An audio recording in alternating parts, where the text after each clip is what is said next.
Hello, hello, hello, everyone. How are you? Hope you're having a fantastic, fantastic day, and may peace be upon you. Thank you, thank you, thank you for watching the show. Yes, I can with me, your host, Dr. Izdihar Jamil.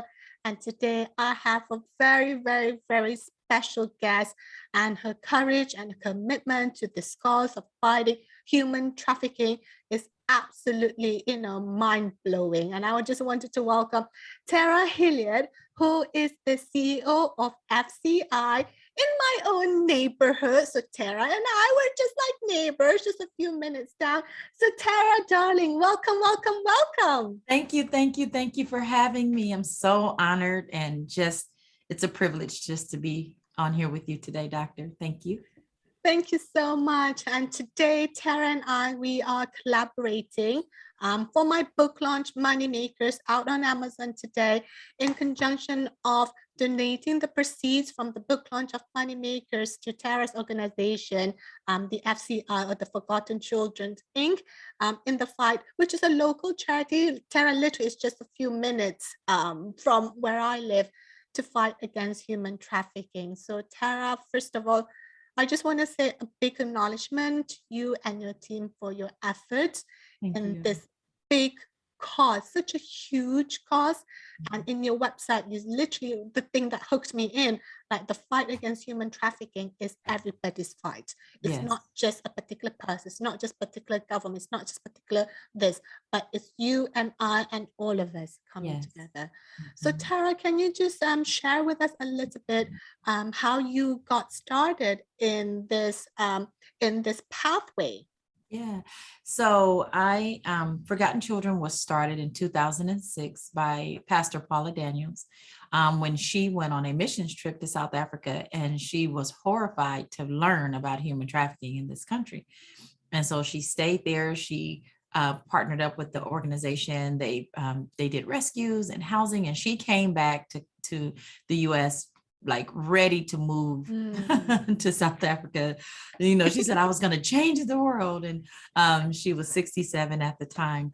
And then when she returned back and she really learned more about human trafficking, she was horrified to learn that human trafficking was alive and well here in the United States. And, what most people don't know or really understand is that human trafficking has and does exist here in the US.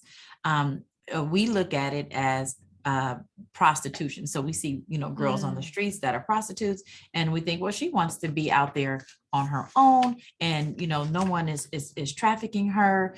Well, we don't even put the term trafficking. If she has a pimp, that's her business. It's not our business. Versus the little girl over, let's say, in a third world country whose family sold her at 8 for a cow because they needed to, to survive. We need to be over there helping those families.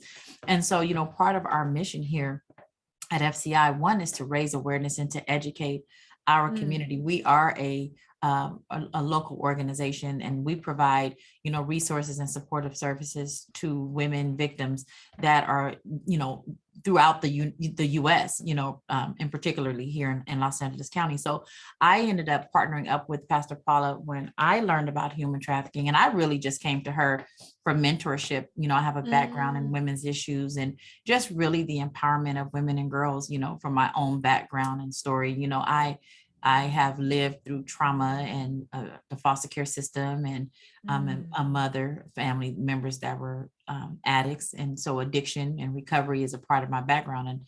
And I remember being a child and, watching my mom, and my mom was a prostitute and things like that. But, you don't think about those things when you're living in it, right? And then you come out of it, and then you begin to say, you know what, how can I give back to people so that because I came, out of this. And so as I partnered up with Pastor Paula and learned more about human trafficking and ways that FCI was, doing the work, I got so excited, and I was actually going to start my own nonprofit. It was like, when you find out let's start a nonprofit so we can just, do the work too. Most people don't think, let me kind of partner up with somebody that's already doing it, and then, save myself some time. And my nonprofit was going to be called I-61, based on a scripture in Isaiah 61 that talks about going and breaking free those who are bound up, like literally kicking in doors, and Yes. going, snatching people out of darkness. And so I'm that kind of person. I'm like, let's kick in doors and let's just grab people and bring them into the light. So, You're like the SWAT people, right? You're like the Navy SEAL, like come and yes, rescue with all your kind of thing. yes. And I'm just mind blown by what you said, Tera. Like it is an issue here in America. One of the most leading country is, America is considered as the leaders of the world, isn't it? And it's just mind blown to me that you mentioned that it's happening here. It's not only is it happening here, so we'll get to that, but yes, it's happening here. So when so I didn't realize Pastor Paula was ready to retire and was looking for her successor. So when I came on, I was just trying to, volunteer. She literally was like, "You're hired. Here are the books, here's everything, and go bye." So since I came on board in 2015, and since that time, it has been just a rich, fulfilling experience, knowing that we are making a difference in the lives of people who we consider voiceless. And so what most people don't understand about human trafficking is that the difference between a victim of trafficking and a person, because I get this question all the time. Well, what if she's just a prostitute and she just wants to be out there? Well, in a situation of human trafficking, when the victim is 18 years or older, there must be an incidence of force, fraud, or coercion. Or forced labor for commercial sex. So what that looks like is that I am being forced to sell my body and give every single dollar that I make back to my trafficker / pimp. He is the facilitator of the sale between me and the buyer, right? And so all the victims that we've come in contact with and those that we have served all tell us that they had a daily quota of about $1,000 a day. Right. So this girl has to make $1,000 a day, girl or boy, has to make $1,000 per day. They get no days off. They cannot use the money to buy basic necessities, food, housing, or anything. And they have to give it over to this guy. He has most of the time what we call a stable. And you think of stable, you think of horses, right? Right. So he'll have anywhere from 5 to 7 victims, male and female. And all of them are forced to give him $1,000 per day. Now, when you think about that, do the math. So you have this one person that is making money off of these people, at least $7,000 per day. If they do not make what he says is his money, they're often beaten. Torture. We have girls that were beaten with belt buckles or burned with cigarettes. They're treated like cattle. The average age a girl or child is trafficked is 12. Between the ages of 12 and 14 here in the United States. So you have girls that even as young as 11 years old that has a pimp that is forcing her to sell her body. Now, here's what I find interesting. So you have children that are being forced to sell their bodies, give this money over to him. And if she doesn't give him that money, then she's often beaten or tortured or things like that, right? When that girl who started at 12 turns 18, literally, there are little to no resources and supportive services for her when she comes out of what we call the life. So even though our name is Forgotten Children, Inc., we serve victims that are 18 and older because you figure 7 years of being in a life, she has, layers and layers upon layers of trauma, complex trauma. They actually have what we call trauma bonds. She's been with this pimp. He's beaten her, abused her, but at the same time, he's been the only one to protect her. Many of the kids that are trafficked and introduced to this life come out of the foster care system. 56% of them are African-American girls. And 1 in 5 of them that are youth, according to a study, found that they were also experiencing homelessness. So, some of the incidences that lead to trafficking, especially for youth, is they come out of, poor environments, living conditions.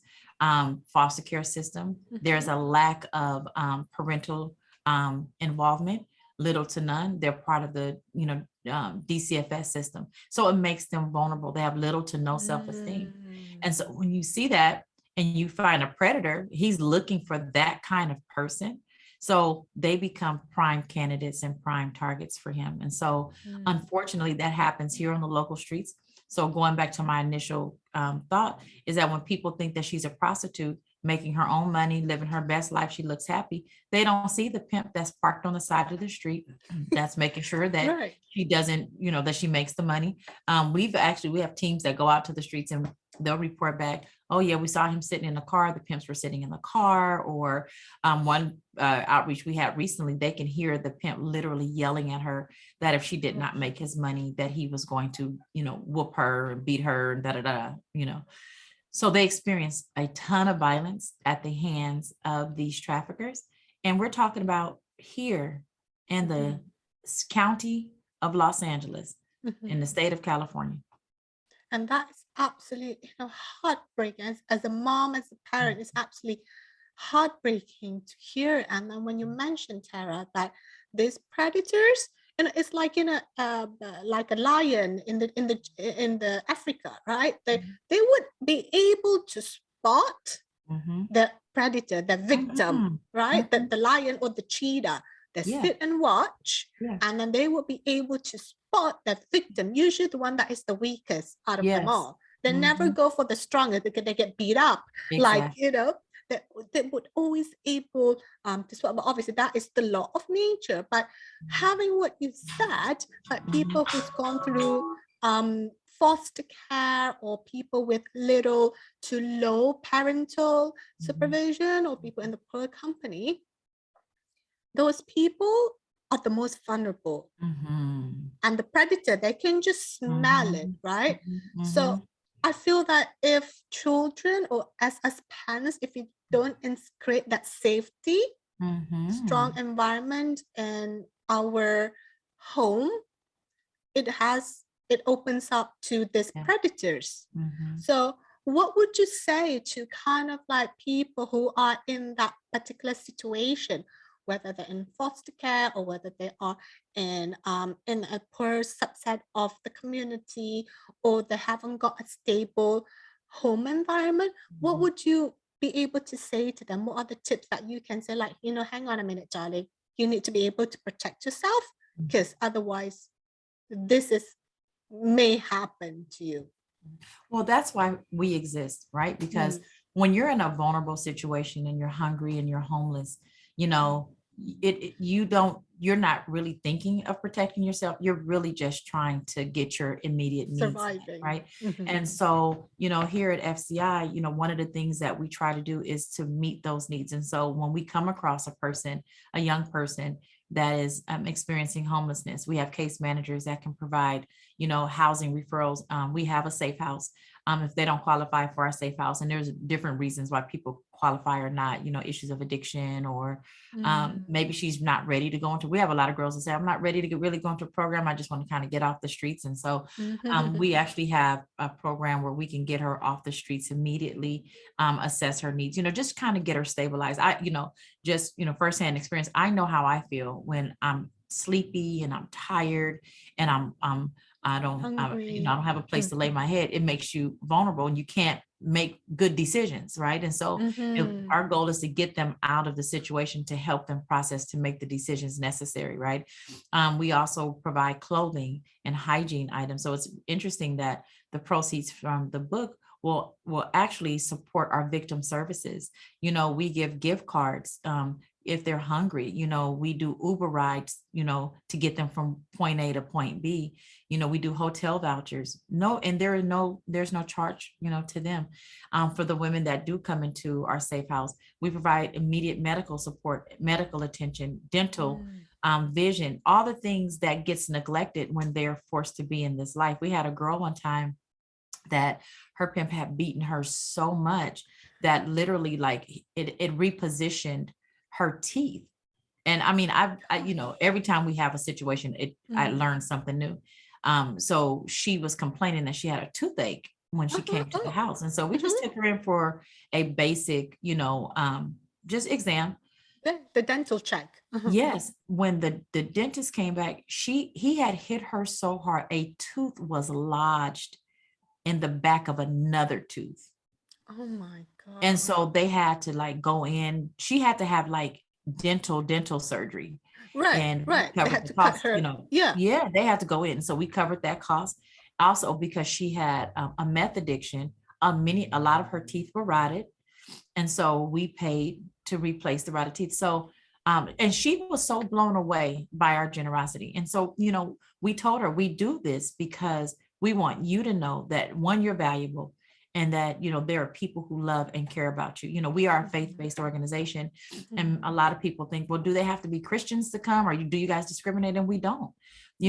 It's our faith-based mantra is what drives us to do this good work, and I mentioned to you before we came on, it's why we kick indoors. It's why we snatch people and get them help, because there is a God that loves them, and a creator that has a plan for them to give them a future and a hope. And how dare someone strip them of that for their own selfish gain? And when you think about it, you and I go to work every day, and we get to choose what we do with our money, whether we spend it or save it. It's our choice. They don't have that choice. Victims don't have that choice. Your body is being used as a commodity to enrich someone else's pockets. Basic, and the girls can't even buy basic female products. So we provide that through our drop-in center. So they'll come, they'll ask, can I just change up? And yes, free, right? And they'll say, why do you guys do this? And so we say, when you're ready to leave that life, we're here for you. And so that's why we do what we do, because it's, and I can go on and on, but it breaks my heart. I'm a mom. I have 3 girls. I have 2 boys. And I can't imagine one of my children being told that they have to sell their body to give to someone else and almost die daily to do that. No, that's not right. Absolutely. And that's not okay. That's It's not not right. okay. And no children or no women or no man or no boy or girl should ever have to experience that, And, as I mentioned to you earlier, Tara, the reason I came to organization was an incident that happened to me going hiking. I couldn't find my kids and everything.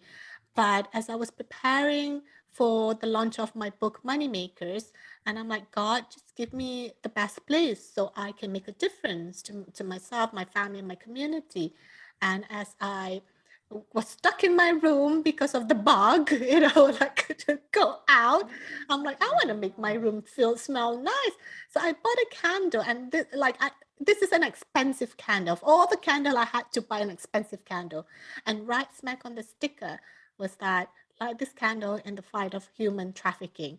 I'm like, okay, so this is a sign that is been shown to me by God.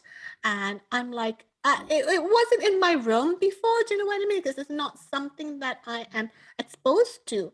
But I was guided to it. And then I kind of you asked me before, how did you find this? Well, I just Googled the local places, and I read through your website, I read through your material, and make decision this is the place for me to be. This is for place for me to use my platform to share your voices, to share. My thing is that to share people's voices without prejudice, whoever they may be, the voice of the voiceless, whoever they may be, but to share them without prejudice. And Tara, I'm just wondering, right? So Yes. this women, these children, if they knew that that isn't right, one is why do they keep why can't they break free from it? And also the other side of it, this pimp, they know it's not the right thing to do, but what on earth this possessed them? God knows what on earth that possessed them to keep on beating people, to keep on abusing people. What they it's as if they're a king or something. So can you share us your insight from it? Why couldn't this people, hey, hang on, no, I'm not doing this anymore, get out? Because that's what people think. Oh, they can just get out any time, right? But and then this people, the pimp, how could another human being do it to another human being? Well, unfortunately, many of the victims that are involved in human trafficking have a history of child abuse. And so they've already been introduced. So the human trafficking is the downside to a person that has a history of abuse. Many of the victims that we've seen, they tell us that they were either molested, as little girls, when they were children. they experienced abuse in the home, physical, mental, emotional abuse. And you think about that one that's coming out of the foster care system. You know, if you're in the foster care system, that means you've been separated from your family, right? And Right. so, you know, we when we do our education classes, we use Maslow's hierarchy of need, right? And so Maslow, you know, who was a psychologist, he said that every human being has a basic need, right? Correct. There are like four basic needs that we all have. And when those things, those needs are met, then it really empowers us to be our best selves, right? And so it's physiological, it's safety, it's love and belonging, it's affirming, right? And so when you don't have those, then you become vulnerable, right, if you will, to predators. And so to answer your question, the first question is, why don't they just leave and go where? I'm coming out of the foster care system. I do not have family, right? And remember, the average age is 12 to 14. So when you're 12 to Right. 14 years old and you ran away from your group home, or maybe your mom's, and then the other thing is, we have a lot of families that sell their children into sexual slavery. You know, No. oh yeah, yeah, we No have, way. Like actually here oh in yeah. America? Yes, here in America, you have families Dear that God. run sex trafficking rings and will sell their children, especially Oh if there's my issues God. of addiction, if there's issues of gangs are involved here in the US. And so when you have all of those things in place, where do you go? Where does one run to if your family is the traffickers? Where do you run to if, okay, so you get a chance to get away, you're 14 years old. Who am I going to call? And so many of them stay because he becomes the best option to being on the streets. I remember I had a survivor tell me, she said she was uh, being abused at home by a family member. So when her pimp pulled up on her, she was standing on a bus stop, 15 years old, and he flashed his gun, told her to get in the car. And so she got in the car, and she said, she knew, because she, in this neighborhood, it was known for, you know, prostitution and pimps and Right. things like that. So she Right. knew when he pulled up what that meant. And so she said, I said, why did you get in the car? She said, because I thought, what difference does it make? Either when I get home, I'm going to be raped, or do I go with him at least and make some money? And, you know, it's not for free. But what she didn't realize was that she was making money that she could not keep, that she had to give back to him. And so, you know, there is I can tell you story after story. Fear, many of them are afraid to run. Remember, the definition of human trafficking is there must be a means of force, fraud, or coercion. If that person is 18 and older, if it's a minor, there does not need to be proof of force, fraud, or coercion, because prostituting a minor is against the law, period. There is Yes. no other discussion. And so I'm afraid to run. Many of the pimps use guerrilla type tactics to keep their girls in check. They beat them, they brand them, they burn them, they make an example out of them. Here recently, back on January the 8th, a 16-year-old girl was found on the side of the 110 freeway at the Manchester on-ramp, shot in the head, right? But she was made as an example by the pimp to the other girls, that if you try to run, if you try to leave me, this too can happen to you. Right. So that's one of the reasons why they're staying. There's several more. But the other thing, going to the pimps, listen, you know, and if you just, a person who signs up to be a pimp with the idea of he wakes up in the morning and the money that he's going to make is going to be on the back of someone else, is a problem in and of itself. Correct. But pimps suffer just like victims with self-esteem issues. Instead of being preyed upon, they become the predators. And the other thing is that, you know, I grew up in the, you know, 80s and 90s. And when drug trafficking was a major deal, well, you had guys going to jail for, you know, dime bag of coke or weed or marijuana, Yes. right? Getting time.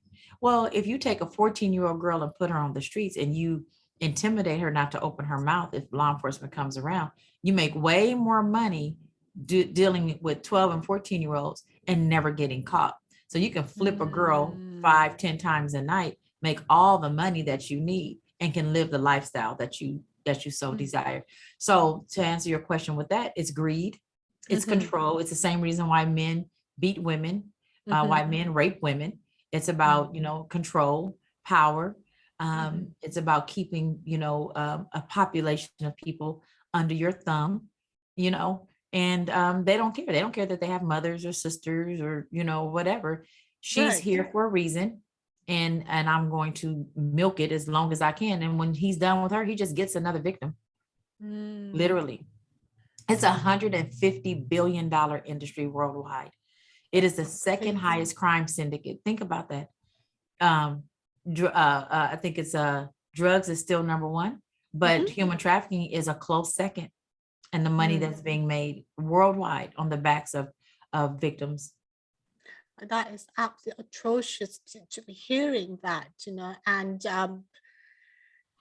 like it's just opened up my mind. And like these girls 12 to 14 years old, like, and some of them younger, some of them a little bit older, where can they go when the family that's supposed to nurture them and take care of them, just like, you're out because other things are more important than them, whatever it is that other thing is. And I'm just surprised to hear that you say that these children have actually experienced some kind of abuse, like Mhm. within their family. So like they don't know anything else. Like Right. in their world, Yeah. it probably is okay. It's not okay, but in their world, It's that's kind of normal. like It's normal. exactly.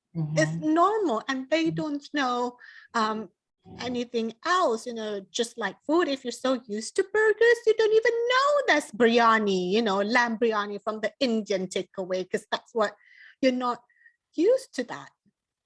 So tell us now, with your program, Tara, as we kind of wrapping things along with your program, what are the things that you have seen that has helped the women to go on a different path on what, because I'm thinking that in their mind, they don't think it's possible. They don't think that, I don't think I can do that. I don't think, because that's been so conditioned, right? The only way for me to have this security roof, whatever it is for me Mhm. to do this and this thing only. I'm not, you mentioned earlier, they don't think they're worth it. They don't think they're deserving. Like they don't think, like they're probably thinking themselves, I'm nothing. I'm just here. Yeah. So tell us that what kind of things that you have seen happened Mhm. when you and I, or the community and the law enforcement and everybody else work together. Yeah. That's a really wonderful question to end on. When community comes together to really help meet those physiological, mental, emotional needs, when we are committed and on the same page to stabilize, I just right before this call, I was on a call with another group, and we all have one goal, and that is to let victims know that there is a community of people that care. And what we have seen, I mean, the first thing I think is when they come and receive either services through our house or drop-in center and they realize it's free. There's no strings Mm. attached. Mhm. Like I've literally seen girls cry because they've Mm. been told that in order, everything has a price to it, you know. Right. And if you want that Big Mac, what are you going to do for me to get that Big Mac, or whatever. But Mhm. when we bring them into our space, everything is free. One of the things that I pride this organization on is, if would I sleep in that house? Would I go to that drop-in center? So we make sure as a team that everything is aesthetic and pleasing and welcoming. So we welcome them into an environment of love. The services are free, and then all of our staff and volunteers are trauma trained, so to provide trauma informed care. Mhm. We don't just let people, we do a strenuous screening process. So we don't just let people come in, because we care about the people that we serve. And the other thing is that all of our programs are designed to empower her to get on her feet and become the best person that she's supposed to be. So at our house, for example, they walk through our 180 program. And in that 180 program, we transform their minds from victim mentality into Mhm. survivor mentality. We help them to create healthy relationships. We teach them how to be financially responsible. Remember, a lot of these girls were introduced to the life when they were children, so they missed a lot of critical stages for adolescence. So we kind of walk back through those stages to bring them Mhm. up to whatever age we get them. So we have a therapist that we keep on staff that provides, one-on-one therapy, and then we have group therapy. We also, at the house, we have a huge garden. We use garden as a part of our therapy. I don't garden, but we have a wonderful staff that does. We also have, we use horses. We provide equine therapy. And so what we found is that horses are wonderful when it comes to trauma. It's almost like, they are very intuitive. Horses are very intuitive. So many of our girls that have come through the program that actually, and they would say, I don't like horses and I don't go to farms, Right. actually become the best caretakers of those horses. And then finally, we have a social enterprise program where we introduce them to the idea. We talk about being an entrepreneur. We introduce them in what that looks like, being, owning your own business, or also bringing them up to speed so that they can get not just a job, but a career. We also will sponsor them to go to college. We have a local university in the city that we will help them take classes, and it's all in stages, of course, but we cover all that cost. And then finally, family reunification is very important. So for those that do have family that, maybe they're estranged from, we actually help facilitate the process to get them back in contact with their family. Some of the girls have children that are part of the foster care system. So we will work with, the social worker, create, visits and things like that. So we do a lot to stabilize them and to empower them to be who they are. And we do it with the help of the community and wonderful people like you that come alongside and just really support the work that we're doing. Wow, that's just amazing. The work that you've done. It's like, it's not just one thing, right, Tara? It's like the stages of it, because some of the girls may not be ready yet on certain things. And I'm just surprised when you mentioned that you have horses to kind of like be part of the therapy of it. And what I noticed is that you and your organization, the generosity of it, that you can experience the generosity, the safety that you create for this women and these girls, to like the safety, because they in their life they probably never experienced safety. They walk out a step out and they get either be beaten up or get shouted at or get abused or whatever it is. And the safety that you created and the programs that you have to take them, it's probably like you taking care of another baby, right? It Another is, actually, children, it is. like It is. holding their hand step by step,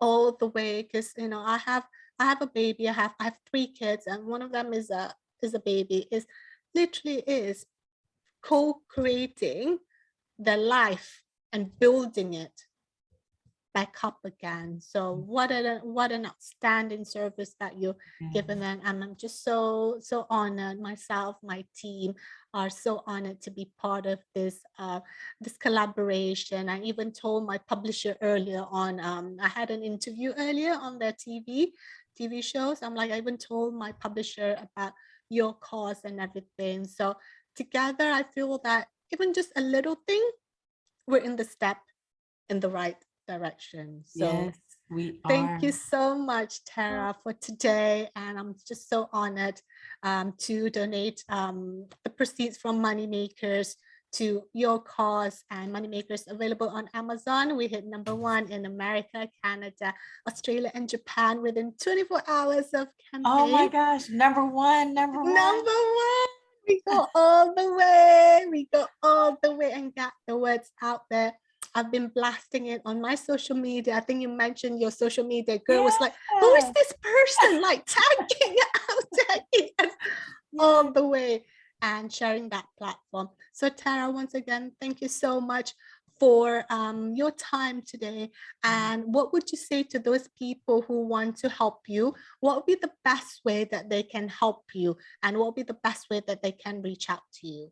Absolutely. So if you were moved and want to get involved, you can go directly to our website, www.fci-la.org. That's F as in Frank, C as in cat, I as in igloo, -la.org. If for some reason a survivor or victim is watching this and they're looking for help, they can call our hotline at 800-793-2213. I can be reached directly, Tera, Tera, at fci-la.org. And we can walk you through some of our volunteer opportunities and ways that people can get involved. Wonderful. Thank you so much, Tara. And I'm thinking hopefully we'll get to meet up like in person for Hey, we're just down the street from each other. I think we should. That's right. We'll go and have some biryani together or something. Yes. And when you said that, I was thinking, I may want to try that. That's right. So hopefully we'll be able to meet each other soon. And it is my honor to help your cause and to fight against human trafficking, something that I've been guided to. I think like for us as a faith-based person, some or the other, we're connected in one way or the other, isn't it? Like our cause is greater than everything else, culture Absolutely. or everything. Absolutely. It's greater than all that. So Tara, thank you so much. And I will put your website and how to contact you in the show notes. And thank you once again. You're doing an amazing job, incredible job, so brave, so courageous. And I can almost hear the women and the girls kind of like the gratitude that they're sending your way. And thank you so much. You're welcome. Can we do a screenshot? Hold that book up real quick. Because I want to have our girl post this real quick so we can show that. Yes, and then we'll take it, just something fun for us to do for social media. Yeah. Tell me when, darling, because Tara and I were like, oh, girl, you didn't let me know. And then she swiped her. And I'm like, you ready? Okay. All right. That's 1. Smile. 2, 3. There we go. Thank you. And I'll send it to you so you can share too. Thank you so much. Oopsie. Okay, darling. So thank you so much for joining me today. And thank you so much for listening. My name is Dr. Izdihar Jamil. Until the next episode, tell yourself, yes, I can. And so it is done. Tara, say bye, darling. Bye, darlings.